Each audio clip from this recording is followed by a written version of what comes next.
жарайт.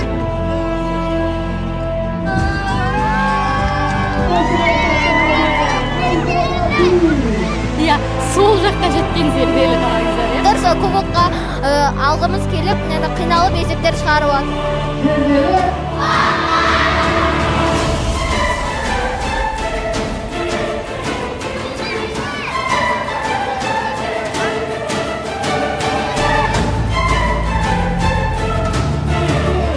Бұдан енді керемет нәтиже көрсетіп жатқан жаңағы ата-аналар мен балалардың эмоциясынан алғысынан біліп жатырмыз деп айтамыз.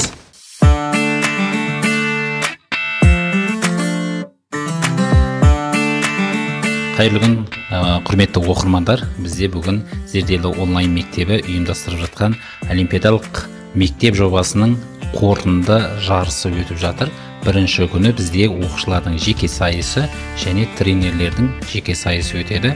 Осы білім бәсекесіне 9 ай дайындалып, нәтижесін көретін ақтық сайыс Астана қаласында өтіп жатыр. Дүбірлі додаға осы республикамыздың түпкір-түпкірінен өз ата-аналар мына жүйріктерді, шабандоздарды алып келіп қосып жатыр. Барлықтарына сәттілік тілейміз.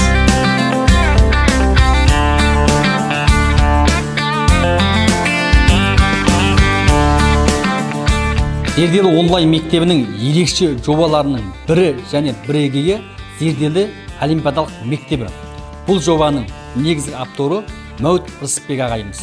Мәуіт Рысбек ағайымыздың осы олимпиадалық мектеп жобасын іске асыруының ең үлкен мақсатының біреуі қашықтықтағы ауылдағы балаларында онлайн форматта білім алу арқылы олимпиадалық резерв қалыптастырып, олимпиадалық жетістіктерге жетуіне үлкен мүмкіндік жасау және қаладағы үлкен білім ордасындағы балалармен бәсекеге түсе алатын шәкірттерді дайындау.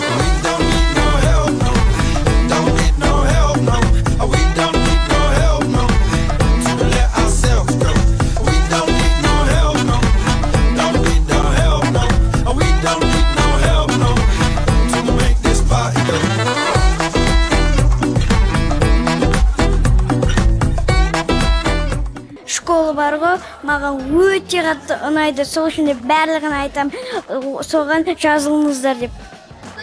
Сенің тренерің кім? Бекмахан ағай. Бекмахан ағай қалай? Ол ағай жақсы, бізге жақсы сабақ береді, барлығын да түсіндіріп айтып бере алады. Қай қаладан келдің? Батыс Қазақстан облысы Орал қаласынан. Олимпиада қалай болды? Есептерді толық шеше алдың ба? Орташа деңгейде қиындау болды.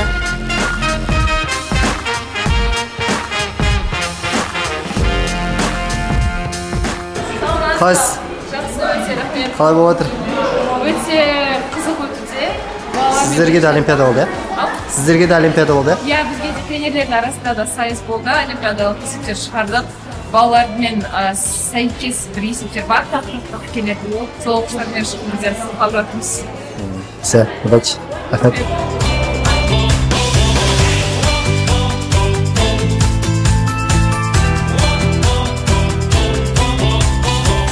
жерге кетіп бара жатсыздар ма? Қайда бара жатсыздар? Музейге? Окей.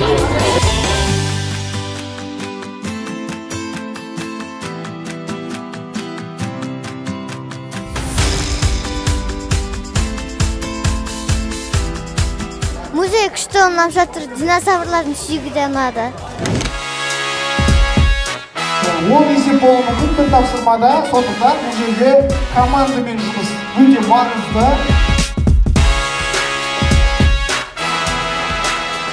Шекарасыз білім демекші, міне бізде олимпиадалық академия онлайн бөлімде жалғасып жатыр.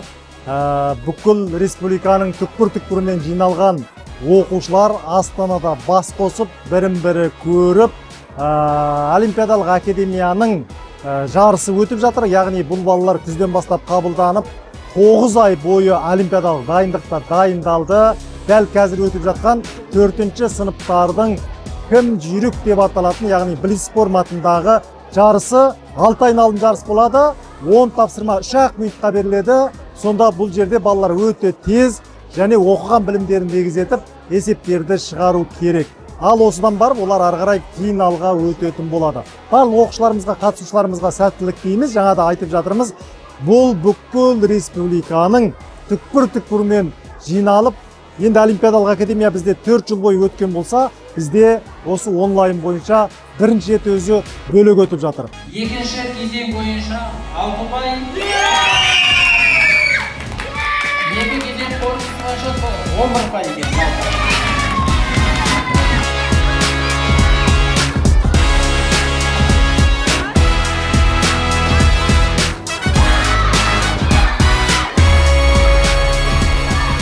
Ағай, ата-анасыз ба? Иә, ата-анамыз. Қалай болып жатыр сізге? Күшті болып жатыр. Эмоция болып жатсыз ба? Иә, балдарына көмектесуге келіп жатырмыз. Сынып оқиды балаңыз?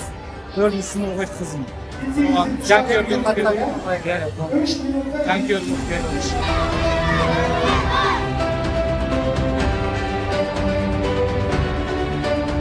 Қалай болып жатыр? Қиын болып жатыр ма? Нормально. Да? Нешінші орында келіпсің қазірше? Үшінші. Бірінші, екінші қиын болды, иә? Бірінші тур жақсы өтті, но есептері қатты қиын болды. Екінші тур бірінші турға қарағанда жақсы өтті. Иә. Біздің ойымыз кубокқа түсіп тұр, сол кубокқа алғымыз келіп, қиналып есептер шығарып жатыр.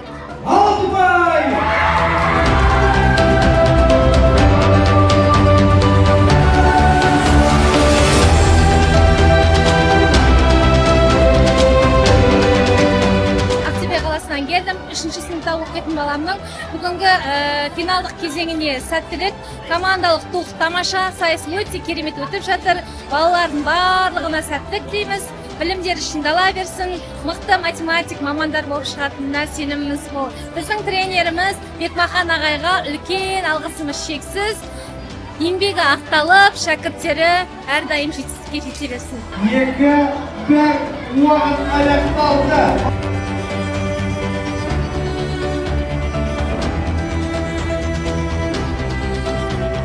Балалар 3 минуттың ішінде нешесі? Мәссаған, 3 минутта 10 есеп шығарасыңдар ма? Міне, қандай керемет. 3 минутта 10 есеп шығару керек. Ата-аналар өздері куәлік көріп отыр. Балалар, міне, 3 минутта ойлаңыздаршы, қаншалаған стресс, қаншалаған жаңа не? Бірақ бұл балаларға үлкен дағдыны беріп жатыр.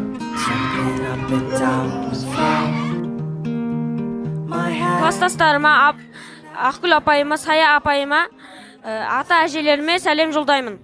Біз Жамбыл облысы Байзақ ауданынан келіп тұрмыз. Зерделі онлайнда баламыз онлайн сабаққа қатысады 2 жылдан бері. Мына онлайн курстың ұйымдастырып жатқанына байқауына өте қуаныштымыз. Ауыл-ауылдардан балаларды жинап барлығымен танысып жатыр балаларымыз, ата-аналармен танысып жатырмыз. Өте қуаныштымыз, өте керемет деңгейде өтіп жатыр. Ұйымдастырушыларға үлкен рахметімізді айтамыз. Зерделі!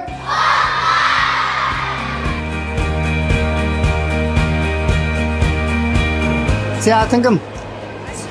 Қай қаладан келдің? Қайдай ауылдан? Түлкібас? Қайда келдің бүгін? Қазір қайда жүрсің ашы? Астанада, Байтеректе. Ачы, ұнап отыр ма? Бірінші келуің ба? Да, әдемі екен. Қаланы көрдің ба биіктен?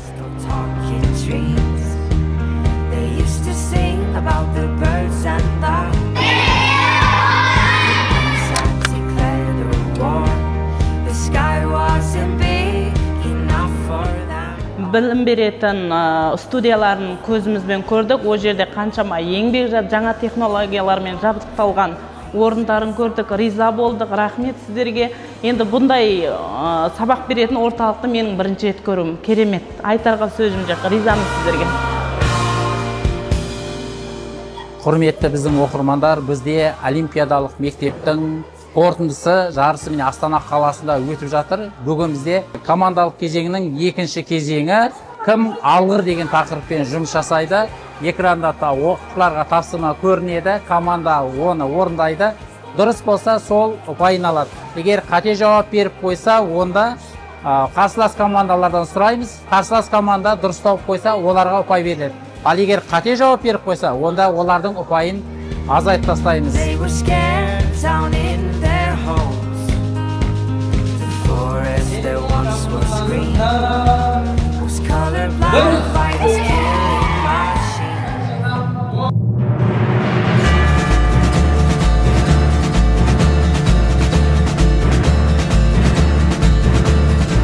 Бүгін зерделі онлайнның Қазақстанның түкпір-түкпірінен жинап алып, Олимпиадаға қатыстырып, жүлделі орын алған балалармен марапаттау болды. Балалар Алматының қиыр жағындағы ауылдан, Орал, батыс жақтағы ауылдан, қаладан келген балалар көп. Біз енді көбінесе жаңағы білімде сегрегация бар ғой, көбінесе қала баласына сапалы білім қолжетімді деп жатамыз. Бірақ зерделінің осылай шалғай жатқан бір сондай қол жетпейді деген ауылдардың өзіне барынша сол жақтағы балаларды қамтуға тырысқаны және соның ішінен жарыс ұйымдастырып, балаларды осылай марапаттап жатқан қуантады. Айфон алып кетті балалар, қол сағатын алып кетті. Және ата-аналар да риза болып жатыр. Жаңа сөйлессек, баламыздың арқасында бірінші рет Астана көріп қалдық деген ата-аналар бар.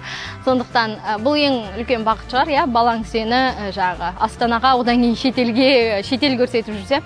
Сондықтан зерделінің осылай қалада ғана емес, Қазақстанның әр аумағына жетуге тырысып жатқан осы әрекеттер үшін рахмет. Бұл өте маңызды. Ауыл баласы ретінде айтайын. Шынымен ауыл баласы үшін сапалы білім қолжетімсіз болғанда, біз қалаға барып оқығанда сапалы білімге бару емес, сапалы білім қазір саған келеді, иә?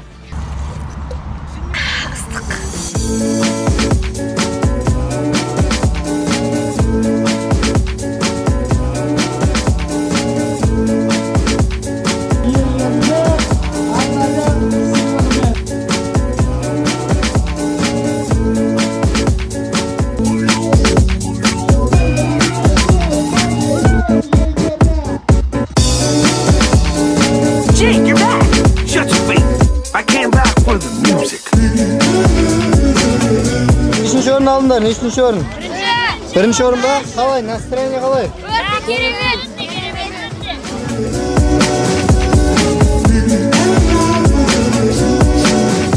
Онлайнға әдетте адамдар күдікпен қарайды. Зерделі онлайн қалай?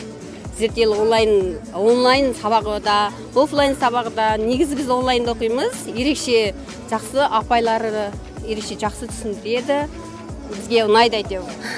Қандай ауыл дедіңіз? Бақалы ауылы. Жетісу облысы, Сарқан ауданы Бақалы ауылынанбыз. Жетісу облысы Бақалы ауылына. Сарқан ауданы Бақалы ауылынан.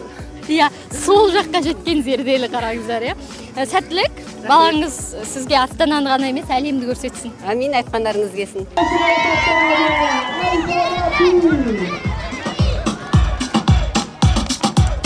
Ласбек аға, 1,5 сағат күннің астында тұрып, барлық баланың көңілін қалдырмай, марапаттап, жаңа өзіңіз айтып жатсыз, шабыт алам деп.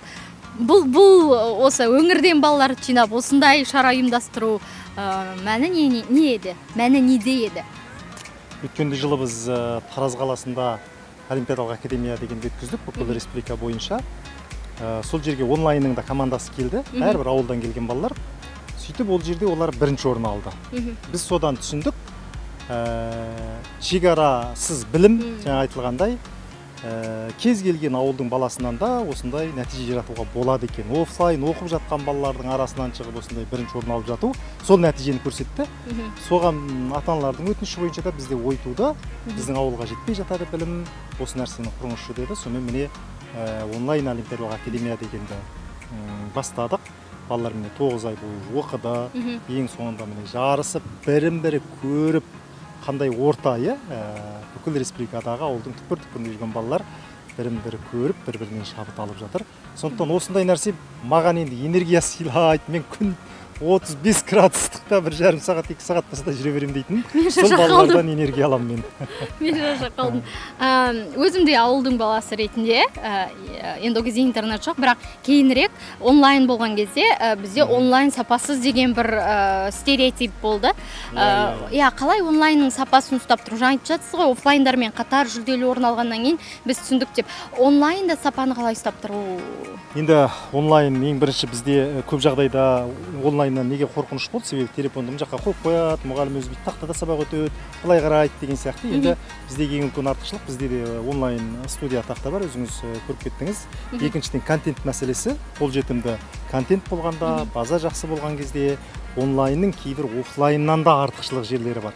Неге? Себебі бала жүрмей-ақ үйінде отырып қатысады, екіншіден ата-анасы жанында отырып бірге қатысып, мына көріп отырсаңыз көбі мұғалімдер, бастауыштың мұғалімі, математика мұғалімдері өз балаларын қатыстырып қойып бірге үйреніп жүр деген сияқты. Ата-аналар да сондай қадағалай алады, не өтіп жатқанын біледі. Үшіншіден жаңа айтылғандай мазмұн.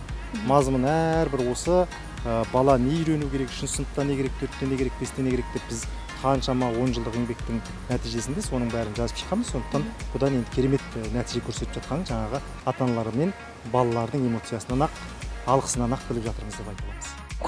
Көңіл күйің түсіп тұрған сияқты ғой. Нәтижені ұнатпай қалдың ба? Көңілің толмай тұр ма? Иә. Неге? Бас жүлде iPhone алам деп ойладың ба? Иә. iPhone келесі жылы аламыз. Қара, сен қара, командалық жарыста бірінші орын алғансың, иә? Гран-при алғансың. Сол бүкіл команданы тартқан сен сияқтысың менің ойымша. Қай жақтан келдің?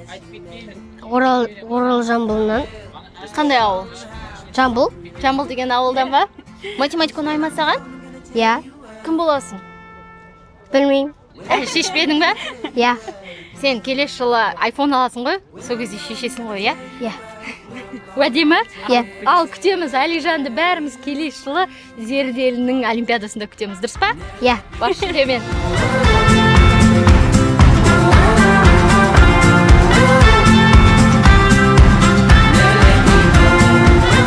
Бүгін 4 күнге созылған Зерделі олимпиадалық мектебінің финалы өз мәресіне жетті.